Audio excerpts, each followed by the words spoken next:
My name is Igor Babych. I am a DC manager of DC Cadorago, Italy, the second biggest DC for Avery Dennison LPME. This project is one of the milestones in our sustainability efforts. We are applying today the solar architecture film, and this film will prevent us to block the heating of our offices, as the result reducing the usage of ACs in the offices. This will lead to have a more comfortable office environment for the employees during hot weather in the summer, and as a result cutting down our energy consumption cost. The project is the significant milestone in our sustainability efforts.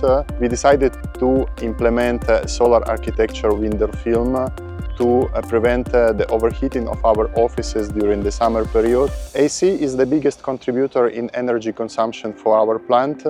As the result, reducing the AC usage will support us to cut down the energy consumption and carbon footprint for the site, contributing to wider sustainability efforts of the company. This is innovative product on the market, which brings 15 years of durability.